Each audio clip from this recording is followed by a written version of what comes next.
30 साल हो गुजरे हैं राजनीति में। राजनीति में बहुत कम ऐसे मौके मिले हैं जब राजनीति में किसी शेर से मुलाकात हुई हो। कुछ दिन पहले मेरी एक शेर से मुलाकात हुई और वो भारत के गृह मंत्री, और उन्होंने मुझे एक बात कही जो मेरे को दिल को छू गई। उन्होंने मुझे बोला कि पंजाब ने हिंदुस्तान के लिए 400 हमले झेले, 400 मर्तबा हिंदुस्तान पे जब आक्रमण हुआ तो वो पंजाब ने बर्दाश्त किया। हम पंजाब को अपने हाल पे नहीं छोड़ेंगे, हम पंजाब को संवारेंगे, हम इसको सुधारेंगे और पंजाब का जो वकार है उसको एक बार फिर बहाल करना है। और ये बात जो है ये मुझे छू गई। And as someone who reflects anxiously in every day on the future of Punjab, मैं फिक्रमंद रहता हूँ पंजाब के हाल पे और पंजाब के आने वाले हाल पे। और ये जो पंजाब की धरती है ये शेरों को जन्म देने वाली धरती है।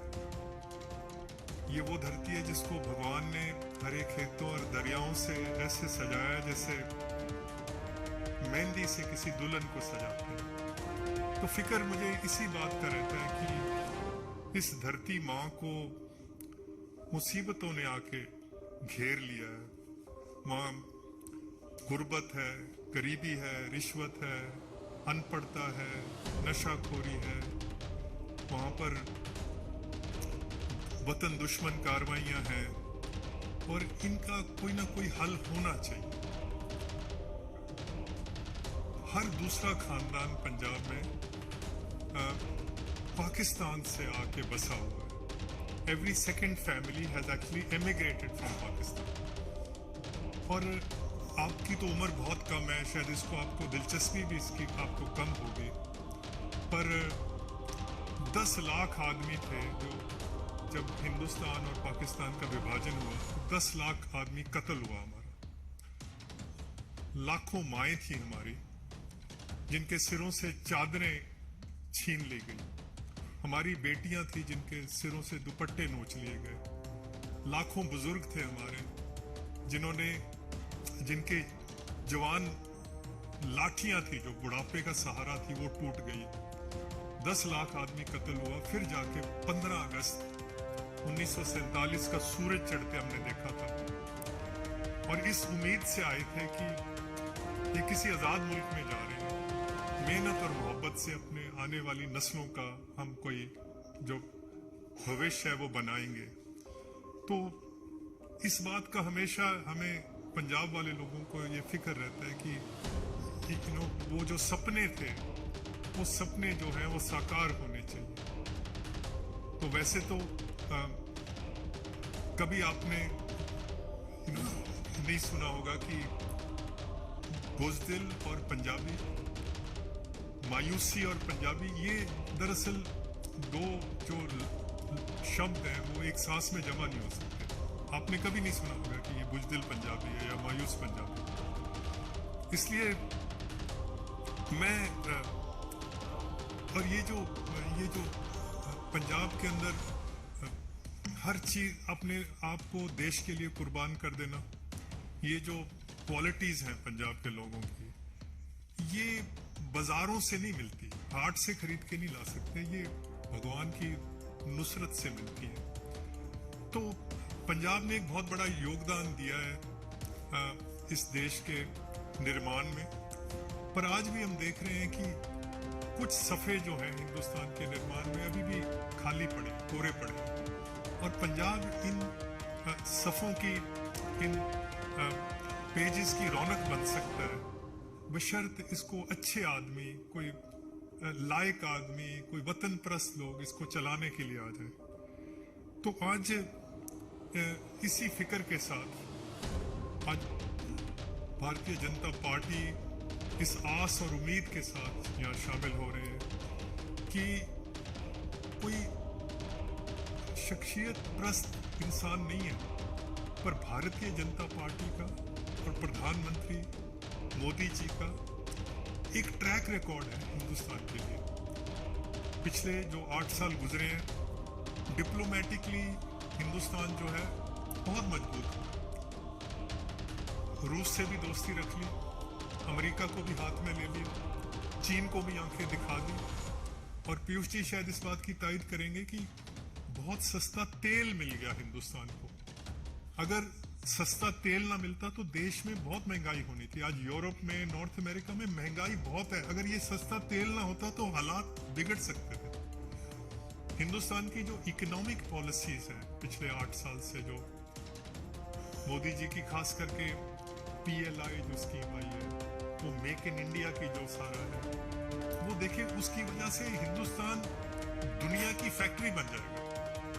हिंदुस्तान वो हिंदुस्तान ही रहेगा जो आपने और मैं जिसको जानते हैं, हमारे बचपन वाला हिंदुस्तान ही है। हिंदुस्तान ने तरक्की बहुत करनी है। सवाल सिर्फ एक ही है कि उस हिंदुस्तान में पंजाब का क्या मुकाम है। पंजाब उस हिंदुस्तान में कहाँ खड़ा होगा? कि एक टाइम था पंजाब हिंदुस्तान के माथे का चांद हुआ करता था। कोई बहादुरी का मेडल आता था, पूछने की बात नहीं है, वो पंजाब से हो। किसी से कोई खेल में कोई मेडल आता तो पंजाब से आता था। पंजाब स्लिप कर रहा है। और आज ये जो चुनौतियां हैं, अगर इसको कोई ना कोई हमें कोई पटड़ी पे चढ़ा सकता है तो वो प्रधानमंत्री और उनकी जो टीम है, जो मेरे बगल में बैठे हैं। You running the 5th largest economy, the 3rd largest military in the world. It's the 7th biggest, country in the world. Or these are very exciting times to be a politician. These are very exciting times to be an Indian. You could have actually been an Indian from 1947 to 1995. Nothing was happening for India. And thanks to Modi ji, वो जो 8%, 9% जो growth आ रही है इस वक्त, मैं subject to correction sir, we are a $3.25 trillion economy. जिस दिन हिंदुस्तान $6 ट्रिलियन इकोनॉमी बन गया, we will become a meaningful society. तो उस आस और उम्मीद के साथ आज बीजेपी और मोदी जी के जो इनका जो लीडरशिप है उसमें पंजाब का, और वैसे तो एक पंजाबी में मुहावरा है कि दोस्ती में, दुश्मनी में और आशिकी में इंसान को दिल तो बड़ा ही रखना चाहिए, दिल छोटा नहीं रखना चाहिए। तो कांग्रेस को तो आज खैर बात कह के आज भारतीय जनता पार्टी में शामिल हो रहे हैं। जिनके साथ कभी बैठ के पानी भी पिया हो, उसके बारे में भी इंसान को बुरा बोलना नहीं चाहिए।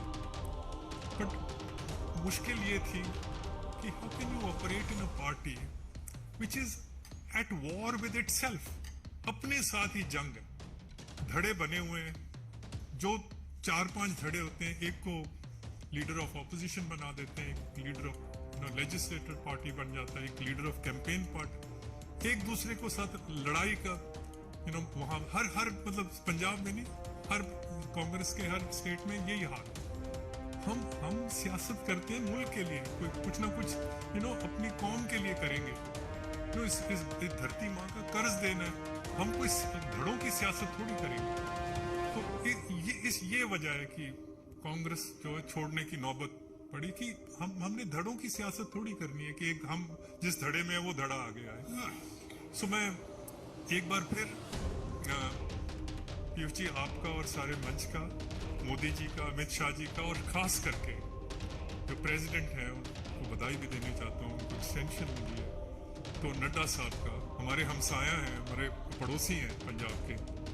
तो आज एक नया सफ़र जो है उसकी शुरुआत कर रहे हैं। तो मैं ज़्यादा लंबी बात नहीं आज करूँगा, और भगवान से कि भगवान हमें हिम्मत दे, भगवान हमें अकल दे कि हम इस देश की सेवा कर सकें, पंजाब को आगे ले जा सकें। आज यही मेरे दिल के जो तासुरात हैं कि कैसे न कैसे देश आगे बढ़े। और वैसे तो दिल की बातें करनी थी प्रेस के साथ, और दिल की बातें तो वो तो पंजाबी च ही हो सकती हैं, पर मादरी जुबान च, क्योंकि दिल दी बंदा जो पर क्योंकि तुसी समझते नहीं पंजाबी, तो मैनू राष्ट्रीय जुबान का सहारा लेना पाया। पर जब पंजाब में जाऊंगा तो ऑफ कोर्स पंजाबी में। सो एक पंजाबी का एक शेर मैं जरूर कह दूंगा, अब पता नहीं, एक बहुत बड़े शायर हुए पंजाब के, उन्होंने लिखा था कि मैं हार दे मुंह ते भी जब मायूसी भी होती, असार जित दे वेना है, सिकंदर वेखदा शीशा सी मैं तलवार वेना है। और कहता है वड़े पा के, ये बीजेपी के लिए, वड़े पा के मेरी सेदों निकल तूफान जांदे ने, मेरे सामने आके पहाड़ मैदान जांदे। और ये मोदी जी के लिए, फकीर हुंदा होया भी बहना मैं सुल्ताना दे तख्तां, फकीर हुंदा होया भी बहना मैं सुल्ताना दे तख्तां ते, वक्त रहिंदा है वक्तां वालियां नूं वक्तां ते। और कहता है, और ये अखीरला बंद है इस शेर का, he says माड़ू छौ दे होण तराक जेड़े, जो दरियाओं में समुद्रों में तैरते हैं, माड़ू छौ दे होण तराक जेड़े, वेंदे रहे ने जोश समुद्रां दे, हड़ दियां छल्लां वांगू उठण फिर डिगण फिर उठण, हड़ दे मोढियां ते चढ़े रहण वाले। और लास्ट लाइन है, और ये लहू से लिख लो, अगर पेन नहीं है तो लहू से लिख लेना। कहता है पल दी जिंदगी है भावें बुलबुले दी, एक बुदबुदे ने कितनी जिंदगी है, एक पल की जिंदगी है। इस पल दी जिंदगी है भावें बुलबुले दी, पर दरिया ते चोटी दी जिंदगी, एक पल भी रहना है पर दरिया से ऊंचा होकर रहना। ये मोदी जी की शान, बड़ा धन्यवाद, थैंक यू सर। पंजाब से आते